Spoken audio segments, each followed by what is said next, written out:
But let's see, you did some other guest shots on other shows such as Love Boat. Oh, yes, I had a real fight with Ted on the Ted night. Oh, my. Oh, he was so self-involved.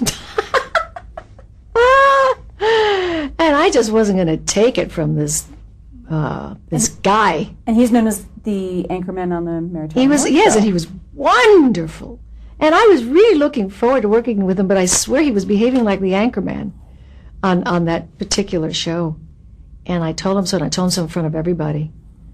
And, he was so angry. We were in Japan. And I got very grown up on that occasion. I thought, you should have told him that in private. But he made me so mad on the set. He was driving everybody else crazy. But that's still no excuse. So I wrote him a very lovely and warm and apologetic note saying, what you did, I feel was still wrong, but there was no place to do it, and I apologize from the bottom of my heart. I hope you'll accept my apology. And I slipped the note under his hotel room door, and he was astonished the next day. He said, I can't believe you did that. I can't believe you wrote that. I said, why? He said, well, I wouldn't do it. I said, yeah, well, that's part of your problem. But let's not get on that again. But that was fun. That was fun. My God, it took us to Japan. What's not to love? And Gavin is the darlingest man on earth. It was fun. The captain of the Love Boat? Yes, Gavin MacLeod, who just recently played a Monsignor on Oz and did it very well.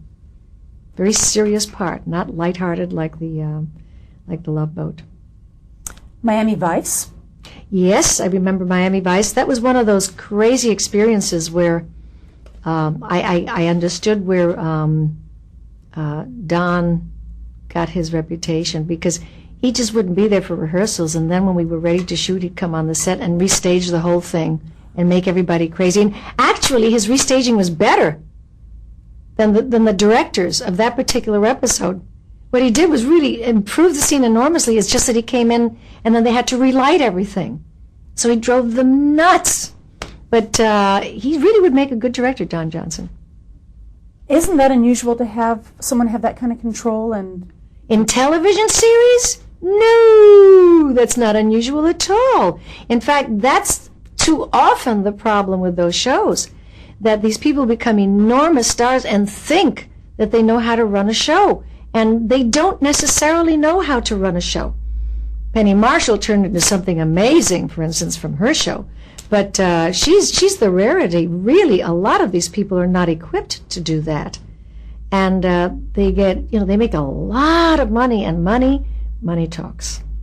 So you become victimized by these people. The guest actors become victimized. The writers become victimized very often. But there's something about television it's television series that's really hard. I did 9 to 5, and based on the film, and I played the Lily Tomlin role. Violet Newstead. I've never been so unhappy in all my life, because now Jane Fonda was producing this, and her producer, who also Bruce Gilbert, who did On Golden Pond.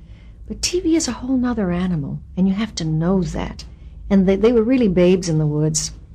And there were certain times when a new producer came in and wanted really what amounts to a boob show.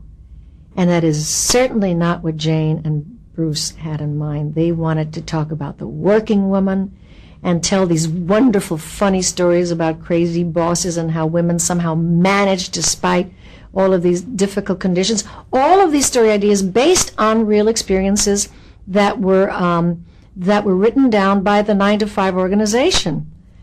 And there's something so degrading and so humiliating about some suit coming to your show and telling you what's funny and what's not funny and what's good and what's not good. We did a show, I'm referring specifically to a show we were doing on breast cancer, which was very daring at the time. This is way before Candace Bergman.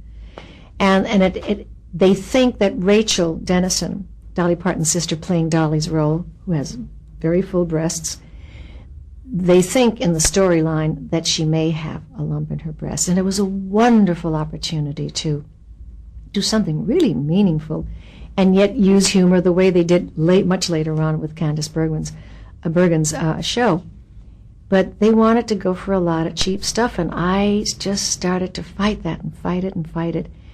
And the Suits came to see a run-through, and I voiced my opinion after we did the run-through.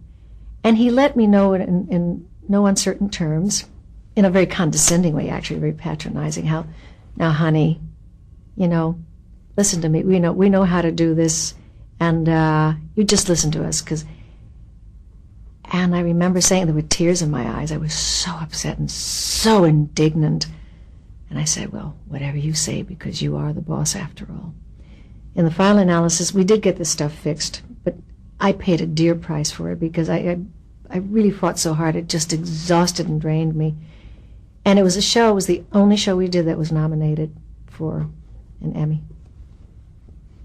So, but when you know you're dealing with someone, and this happens a lot in television, who's really inferior to you in many, many ways, and you know that they have the last word, it's tough. And I suppose we go back to the star taking over because they feel, I know better, I know what my public wants. Sometimes they do, sometimes they don't.